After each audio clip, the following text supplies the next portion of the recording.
I couldn't be more excited to be here today. This is an amazing group, and I hope that you are going to enjoy our flight into the next year. Here's what I'm here to tell you. Stretch. Take a deep breath. Right? All right, sit down. All righty. Well, my name is Joanna Peña-Bickley, and I'm the head of design for the Internet of Things at AWS, which is an Amazon company. I couldn't be more excited today because here's the reality.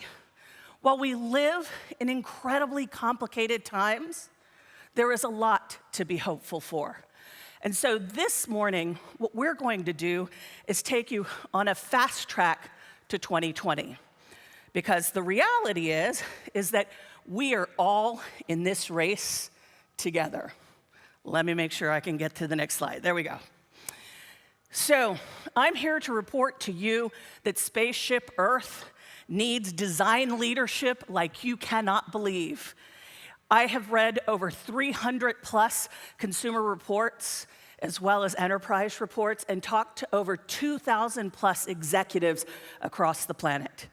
And what each of them has told me is that design is here to stay, which is good news. It is not stuck. And that's that kind of attitude is in contrast to a lot of the more cynical reports that have come out recently that's saying, ooh, design's stuck in the middle, we don't know what to do. You know, it's all about aesthetics. And the reality is that in contrast to maybe John Maida's assessment, design is still on the rise, and scaling design at the speed of Moore's law is absolutely possible. And I can tell you that because as a design leader at Amazon, we launch at the speed of Moore's law. A couple of things just to set the stage for us today. Really important, right? Gen Z's here, and they're pissed off. They're really upset. Because here's what they expect. They got here and they expected jetpacks, and we didn't do it for them. And here's the reality. They not only expect intelligent brand experiences, but what they expect is four-dimensional brand experiences. Now, if you look at them like we did the millennials, you will miss out on their $44 billion worth of disposable income. Let me repeat that again. $44 billion of disposable income. That income has triggered a tsunami of change. And that change is beginning to look more and more like experience over products. As industry has taken notice, in more than 2 or 3 recent C-suite studies, what we know today is 68% of CEOs of Fortune 500 companies are expected to bring their enterprise growth through experiences. Customer experience design over products. And that is a dramatic increase from 43% in just the last 5 years. And during industry's dance with disruption, design has elevated itself to a new seat of power at the table and in some boardrooms. From new product design to service and organization design, this seat is coming with huge expectations that design leadership and design leaders start to act like conductors of a symphonic enterprise. How many of you are designers in the room? How many of you know how to conduct the symphony? I bet you do. Some of the qualifications begin with, we have vision. One of the things that comes to mind is that if you've ever watched Alondra de la Parra or Gustavo Dudamel, some of the world's greatest conductors, right? They bring vision to the table. So do design leaders. Great design leaders are interpreters and organizers. And we inspire design and change with solutions that are soulful. I'm going to share with you to see how you can see just how, let's see here, how Alondra de la Parra actually brings change in terms of musical experiences. One of the things she once said in an interview was that a great musical experience cannot be created simply by getting the notes right? If you think about craft, there isn't any difference. It's created by studying, exploring, analyzing, and seeking to understand the composer's vision, then seating an all-inclusive band of musicians to bring it to life, to bring a euphoric cacophony of sound that heals and inspires.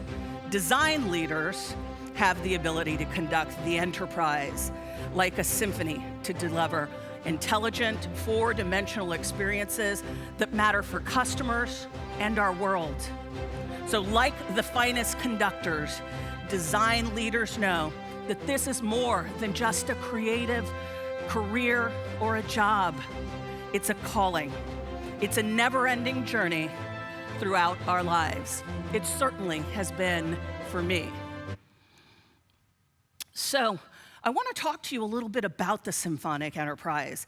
As we shift from brand-led worlds, into intelligently connected worlds, business has concluded that to survive the changes of the fourth industrial revolution, brand experiences cannot survive on advertising alone. It cannot survive with just gimmicks. What it has to survive with is understanding that the customer is key and core to every solution that we create.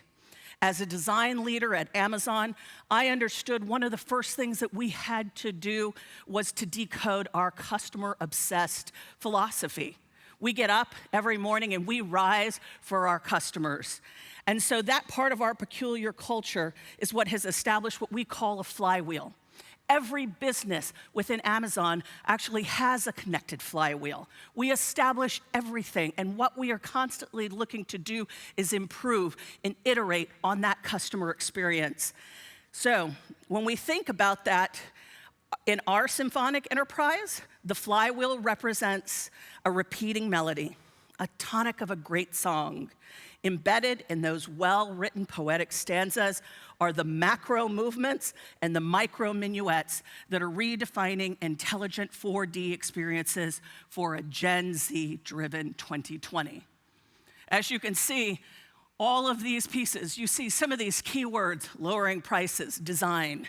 At the core of everything that we do, we are designing an experience. And that is from the point that you click and browse to find something, all the way to the delivery, or to the first time that you wake Alexa with her wake word. All of those things are designed for your pleasure and ensuring that it is delivering a business result. So let's dive into some of the momentous movements that we are seeing across the enterprise. It would be suffice to say that one of the most exciting things for me, and that for all of you in this room, is that we are seeing the rise of the Chief Design Officer. Let's see. We all know that nothing ever created word-of-mouth excitement like a well-designed product or experience. And so from manufacturing to mobility, from financial services to food services, from hospitality to healthcare, the one thing that we are seeing is the ability to rethink everything. And who is doing that rethinking? I'm actually going to introduce you into some of the most trend-setting chief design officers that there are. It is proof that we belong in the C-suite. Christopher Hawthorne was actually just hired in the city of Los Angeles to think about everything from city planning to how the city actually needs to be designed for climate change. The same thing is being done by Ann Sternos in Helsinki. And then Fortune 500 companies like Pepsi-Cola and SAP are bringing forth design into the C-suite and into the boardroom. And each one of them are connected to the next couple of trends. So this is trend number one. The next trend that we're seeing them actually redesign is in the area of, we'll see if we can get this thing to progress. Next. Astropreneurship and space design. I start at the cosmos because some of the problems that we face today in both society and within our companies being so complex that they are global problems. How many of you are here work for global companies? Thanks. That's a pretty good show of hands. Here's what's really interesting about what's happening in space. The space industry used to really be involved and revolved around governments. And now we've taken a shift from government structures into private corporations and cooperative partnerships. Some of the newest generation of pioneers in this industry are really in the midst of redesigning entirely new frontiers. And these frontiers are not just about getting billionaires to space because they think the planet's going to die. It's actually about bringing back insight to people on Earth from space. There is no better vantage point than 250 miles above the Earth to actually get interesting information. One of the things that is so exciting to me is how space design is actually creating new ways of actually manufacturing things. One of the maestros that is in this space is Made in Space. And this is just an example of how Made in Space is actually now manufacturing and designing products in space. These are structures. These structures are actually around data transmitting nodes. This particular project is called the Ulysses structure and Archinaut. These both manufacture and assemble components and a structure without the limitations of gravity. This type of lattice structure can be built at infinite lengths. So just imagine for a minute, you as a designer trying to solve big problems on Earth and having the ability to rethink science at the same time. For me, one of the most exciting things is we've gone from dreaming in science fiction to actually coming forth with science fact, and design is leading that way. The next example of this is how Space IL. How many of you are familiar with the Israeli project Space IL? They just crash landed on the moon. One of the things that crash land is teaching them is that they are conducting scientific experiments together with the Weizmann Institute and UCLA. This experiment is actually designed to take the measurements of the moon's mysterious magnetic fields and its pull on Earth and our oceans. Some of the most exciting things, this startup started with 2 engineers and a designer, and they are now up on the moon. It's pretty remarkable. Here again, we see design orchestrating change at the size of the cosmos. And I'd be remiss if I didn't bring you some of the exciting things that are going on with Blue Origin. Blue Origin is also owned by Jeff Bezos. But one of the things that it really is charged with is building a road to space for not just us, but our children and our grandchildren and our grandchildren's children. So as we look at Blue Origin, they believe that in order to preserve Earth, our home here, one of the things they have to do is tap into space and its unlimited resources for energy. Like the Industrial Revolution gave way to trade, economic abundance, and communities, and high-speed transportation, our road to space opens the door to infinite yet unimaginable possibilities for future generations so that they will enjoy. And this is just an example of the latest launch that is happening, paving the way, and that all is happening now. So what's really interesting to me is that as we look at space and we look down on Earth, what we realize is that we have a bit of a disaster on our hands. On planet Earth today, whether it is the turmoil of war, it is climate change, it is terrorism, all of these things are resulting in growing disaster areas. And what it's also having to do is we are now in the need of temporary habitation, refugee camps, and shorter-term living situations for people. And what's really exciting about this particular trend is to see the hundreds of designers that are leading the way in solving problems. The next couple of trends that I'm going to show you here is actually being driven. I share this with you, this particular piece from NASA. Given the increasing scale of these disasters, the growing potential of new technologies like the Internet of Things and like AI are providing more predictive power. But as you will see, the temperature is rising and the Earth needs our help. And what is interesting even further is those natural disasters that are being caused just like this. If you take a look at this particular here, this takes you all the way to last year. And if you think about that, we can kind of predict the disasters that we're going to have to contend with as we get into this year. But a number of NGOs and design-less NGOs have really taken the way of looking at disaster design through a new lens, not being in a reactive state, but a proactive state. And the first of that, one of those projects, is the ANT. The ANT is the Aid Necessities Transporter. It was designed by Brian Lee, and what it is meant to do is bring medical supplies, housing units to disaster places all over the world. The second one of these, which is an exciting use of architecture, which is the Sky Shelter. How many of you have seen Sky Shelter? One of the things that it is actually designed to do is address the issues of proposing a new structure while offering large floors, surface compact, and easy to transport anywhere in the world. This is actually made out of nanomaterial and used with foil and fused with a network of small solar cells, which actually allows it to generate its own energy, clean energy. And the building is capable of producing not just clean energy in case of an emergency, but the balloon at the top is actually shaped in a way that it captures rainwater. That rainwater is able to flow through the middle of the hollow center, being cleansed, and by specialized filters collected for further use. That's just one example of how design and architecture and the Internet of Things are coming to life. This third one is called Civilization Zero, which is a floating power station. If we always said form follows function, in this case, form follows force. There are three main forces that define this entire structure.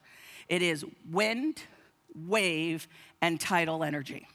And through a series of different experiments and optimizations, this particular structure is sitting off the Cape Horn of southern Chile and is using locally available renewable energy sources to generate electricity. It is projects like these that make me hopeful for the future, because these are all being driven by designers who are problem solvers, geniuses at looking at the world through an optimistic lens and using their craft and their skills to build a future where we are not just reacting, but we are preparing for a very, very different future. Now we're going to move to something a little bit more exciting. Since California voters passed the proposition to allow the use of medical marijuana in 1996, 30 more states, including Washington, D.C., have followed suit. And of that, 9 states have actually made it ready for recreational use. Design is at the heart of this growing industry. And that is no double entendre, not just the growth of it, but to understand where we are headed is that Americans spent around $11 billion in legal marijuana last year, which is up from $8.5 billion the year before. And by 2021, that figure is due to double. And the numbers are staggering. But those might be conservative, because what we know, we'll let this progress here, is that whether you are crafting cannabis, designing a doobie, or making marijuana, it is all about the experience. In case you missed it, over the 420 weekend, Netflix released The Grass is Greener, which is a documentary that explores America's very complicated relationship with cannabis. And holy cow, is it riveting. It is actually directed and narrated by Fab Five Freddy, and the film gets into how jazz, then rap, then reggae, actually was the cultural underpinning of cannabis in the United States. And I think one of the beautiful things that you are seeing is this idea that design is shifting perceptions from stoner to super premium. And design will continue to build the cannabis brands for the future that radically change culture as it buds into the mainstream. For those of you who are American in the room, you know what's going on in the United States. Every once in a while, you get a little bit of a whiff of this, and it makes you think everything's gonna be okay.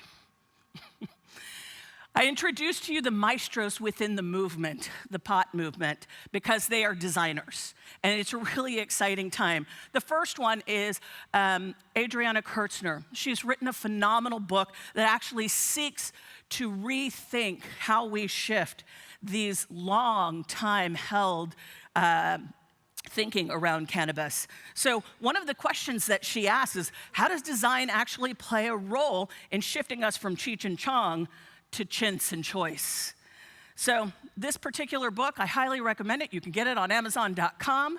It is a phenomenal way to understand and ask the question of whether or not your company should actually take on cannabis as a brand to redesign and reposition. And one of the brands that she actually uncovered that I have fallen in love with is called Leaf Goods.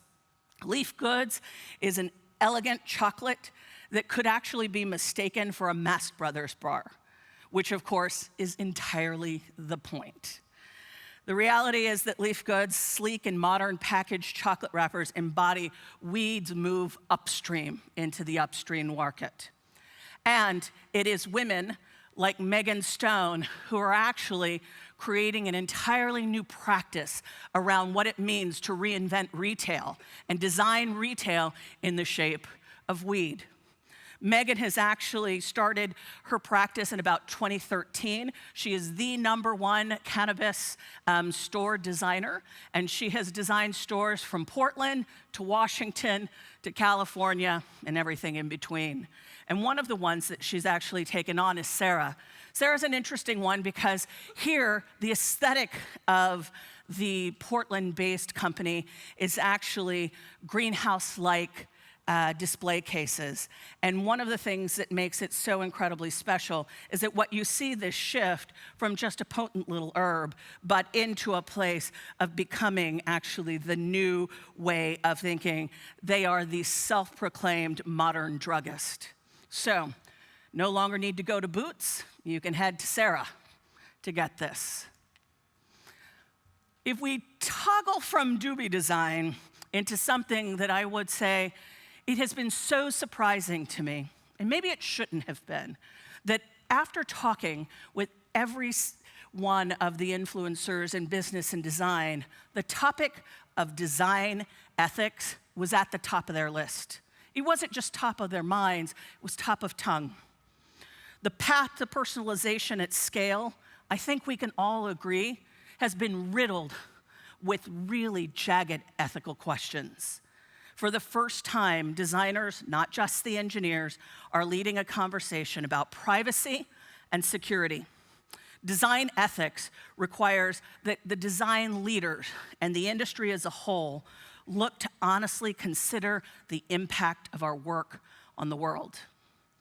So whether it was the May 18, 2018 enactment of GDPR in the EU, the US Senate Intelligence Committee report on information warfare on our electorate, or the televised hearings of tech CEOs like Google and Facebook, spotlighting what, as far as I can see, Luddite lawmakers in the US to actually understand that their citizenry lives in a digital world and that digital and physical have blurred. And the reality for us is that whether it is Mark Zuckerberg talking or proclaiming that the future is private, it is no wonder that ethical design with data continues to grow to over a whopping 33 million conversations in social media on a daily basis. 33 million a day. So, what does that mean? What are the implications for us as designers? For me, one of the things that I think when I think about design ethics is that It really has never been about the inherent value of our work, but whether the work that we choose to do aligns with our values and aligns with a broader set of very human, economic, social, and ecological values. In my research, I observed two different camps, and it was really interesting because it was around a generational divide. One, the more traditional creative leaders who are taking more of an apathetic view to what their makings, and even sometimes even conspiratorial views on their contributions to some of these systemic economic, social, and ecological problems of our time.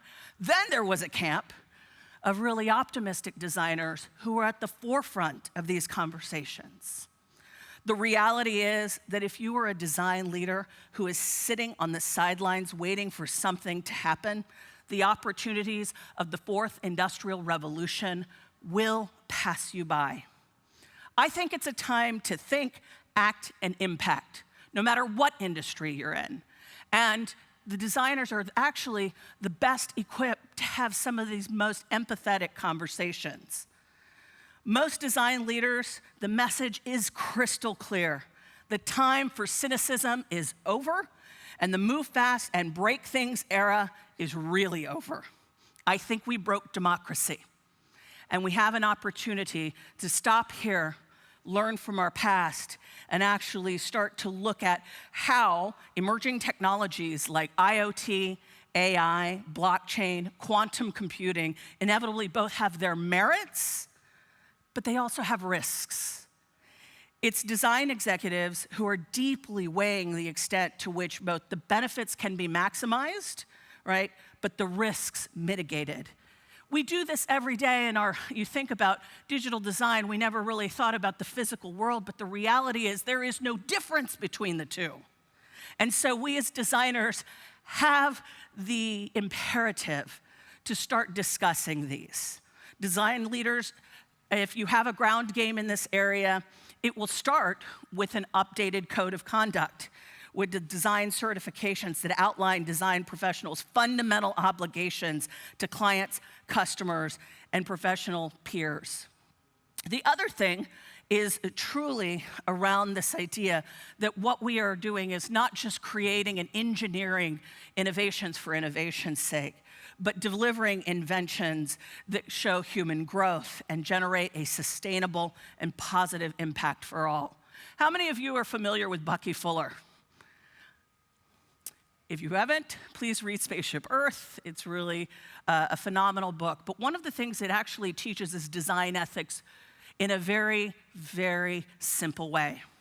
And it starts by saying this. One of his most famous quotes was, "It is up to us as designers to design the world for 100% of humanity, taking a pledge to design a world not just for the 100% of humanity, but do so in a way that doesn't disenfranchise anyone, and more importantly, offers the tools for others to follow." And some of those tools actually include ethical tools for designers. I highly recommend that every designer in the room today Google this and download this free open source book that really starts companies having an open conversation about the impact of their innovations.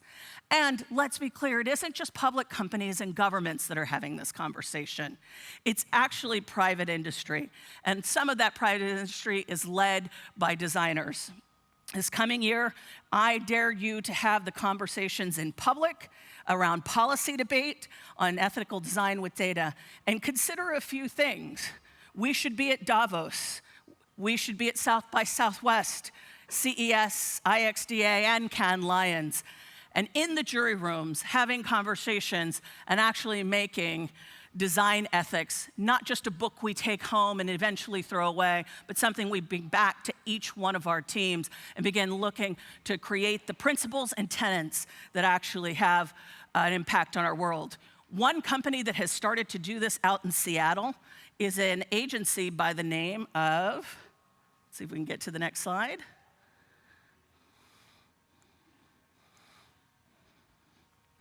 They have created, it is an agency actually called Artifact. And Artifact has actually designed tarot cards of tech. One of the things it does in a really remarkable way is start having a really good conversation about the ethics and the efficacy of each one of these technologies, how they will either fast forward our businesses or actually employ different ways of looking at it through the design lens. Here we go. And this is the example of where they are. They are available. What they have done is actually made it available to any design team free of charge. And that, to me, seems to be the early shift that we need to have in terms of having design ethics with data. The last thing that I'll talk about in this particular momentous movement, if we can move the slide ahead, thank you, is that a designer owes people who hire them more than just our labor. We're more than just pixel pushers. We understand that our superpower is empathy. So we owe them more than just our labor, we owe them our counsel. And a designer seeks to build community, not divide it. And the work that we bring into the world, we need to understand is our legacy. It will speak for you when you are gone, and it will outlive you. So one of the things that I hope you take away today is that we need to fear the consequences of our work as opposed to just loving the cleverness of our own ideas. If we open up the conversation to that, then you will understand that it positions us to do something even grander at a time when, frankly, democracies across the world need designers and are putting and positioning designers at the center of not just redesigning government websites, but actually rethinking legislature. So the sixth macro movement that we have is all about designing democracy. The political landscape, I know, is complex. This is not about right, left, or middle. This is not about the complex challenges that democracies have just on planet Earth. But what it is understanding that values, principles, public service, and design have long shared an intersection together. And it is designers who are positioning themselves once again to define who we are and what do we value and how we actually value it. And so the answers to that are actually up to the people in this room. Because the reality is, if you don't get off your tushes to get into the conversation or out to vote, democracy is actually getting ready to teeter. I'm going to share with you a couple of things that are going on in the United States around democratic design. And I don't mean democratic with a capital D, I mean democracy. One of the things that's really interesting is that we're having conversations around AI and IoT in really unique ways. And whether that is around connected community policing, to orchestrating step change in a really broken healthcare system and education system, all the way to registering voters and eliminating our biases in the democratic systems, design is helping re-engineer what democracies look like. And a few of those examples are simply this.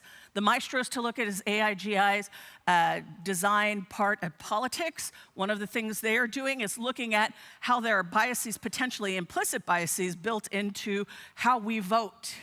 The next one is the Center for Civics and Design. This actually is one of my favorite projects because one of the core things that this organization says is that democracy is a design problem and begins looking through a user-based lens to actually understand how we show up at the polls, what it looks like, and how do we secure elections so that we don't face 2016 again. And lastly, I introduce you to Kamala Harris, who's running for president right now in the United States. One of the first things that she has done is she has already elected her chief design officer. The other part that she has done is actually brought in funding in the United States Senate to actually fund what is known as the U.S. Digital Service, knowing that both the offline and the online world actually need to come together and begin working for the people. It is a really exciting time. Some may say nail-biting, but if you're a designer who's decided to volunteer their craft and expertise, there is a place for you, and I know that every democracy is looking at this lens. I highly recommend that you go look at some of the organizations we've covered today around democratic design, because they are looking for designers who want side hustles. They need you. And if we want democracy to survive, what we know for sure is that it's about actually participating. And that participation doesn't end with your vote. It ends with the compelling thought that legislation and design belong together.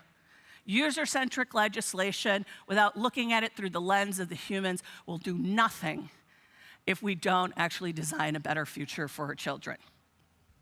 The last big macro movement that we have seen is atomic design systems. How many of you are familiar with atomic design? Okay, so let me give you a brief definition. An atomic design system is also known as a component-based system. And essentially, it works off the idea that, and a premise, that all matter in the universe can be broken down into an infinite set of atomic elements. What essentially is happening on a brand design level today is that we are moving from brand design systems into atomic design systems. One of the most exciting things that is happening in this area are the three maestros that are actually pushing the limits of what it means to create component-based design. That is from code up to all the way to a front end. Logos actually being redesigned, but doing so in a way that realize that the world is written in code, and so therefore our brand experience will be also. Brad Frost is one to watch. Audrey Hack is another one. And I couldn't leave without highlighting Ashley Axos, who is a phenomenal designer that's bringing forth real change. One of the things she did was actually bring atomic design to the White House during the Obama administration. Now we're going to dip into, we talked about the systems of design, but to understand what goes into those systems and who are the rock stars behind those systems. The first is the rise of the design technologists. How many of you are designers who can code? Talk to me after, I'm hiring. We are the new instruments in the orchestra. Design and creative technologists are the rising stars in the field of design, and just like the rise of the design officer, they are playing an increasingly important role because more industries are finding the intersection at tech. And what I mean by that is that you look at every industry, medicine, education, financial services, and you immediately go, oh, that's MarTech for marketing tech. Ed tech, fintech. How many of you have clients that are in any of those industries? These are the people they're hiring internally to create those systems of design. And they're doing so in a way that's actually bringing forth some really epic new trends within these design systems, and the first is inclusive design. It's important to understand that we've been talking about inclusive design for such a long time, but I gotta tell you, it's Gen Z who is powering the push to inclusion. You know, this isn't just about getting a diverse team around the table. That's the first step. The second is actually starting to create a world that works for 100% of humanity without disenfranchisement of anyone, right? And inclusive design is doing this. This is the one thing that I think that this has been around since World War II, and the digital world has now looked at it and said, we need to create inclusive experiences. It's certainly one of the things that we are practicing at AWS and at Amazon, but we are seeing players like Microsoft and Apple start to get into this game and understand that the products and the power we wield have to work for everyone. The other trend that we are seeing that the design technologists are all abuzz about is dark mode. It's really clear. How many of you have opened up an app recently and seen your apps come to life, but at night? Not only has it been around for a while, this particular trend has reached really great because it actually has some medicinal use to this. when those of us who are on screen all day, it actually has the opportunity to fix low vision problems, color blindness, and reduces the risk of experiencing things like myopia.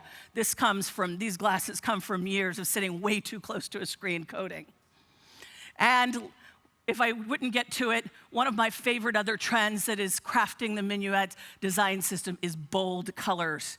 Unlike any trend that I've seen, whether it was the movement into the bold colors in 2018, all the way to Pantone's latest release now in 2019, as we moved into 2020, these are seeking their way into design systems at corporations near you. And there was once a time when we had to play with inflexible grids in the digital space, and design systems are now building a level of asymmetry in everything they do. And the next thing that we are seeing is isometric design. Those design systems taking into effect that it's actually isometric design that is trending over the last year and seeing a real surge here in 19 all the way into 20. And while overlapping elements in web design have always been there for the last couple of years, combining that with breaking the grid for the first time is really moving forward in the areas of mobile. This is just one example of where the broken grid and overlapping elements are becoming the system that we are seeing as we move forward to 2020. And the last trend, I can remember when I actually got on a computer and we had 5 types to play with, right? When we all started designing. We have over thousands of typographies. So what you will see in design systems is bigger, bolder, and better typography. So I leave you with one question. Now that you understand the momentous movements and micro-minuets, I ask you, how will you conduct your symphonic enterprise? Or I think a better question for that is, how might you come and play your tune with us at Amazon? One of the things that's really exciting is our growing design career track and really taking on some of those really big, momentous problems. I'm going to leave you with one last thought as designers and creatives today. Once we understand the power that we wield as a community, we understand that we can design the moments that keep an aging population on the go. We can design economic equality for women. We can design that 3D printed life-saving piece of anatomy. And we can design the teachable moments that are accessible to everyone around the world. And in that way, we can design our future. You see, the flip side of any industrial revolution is an opportunity. It's an opportunity to think, it's an opportunity to design, and it's an opportunity to take all that design thinking and start with some design doing and earn your place in this era's connected global enlightenment. Thank you. Thank you.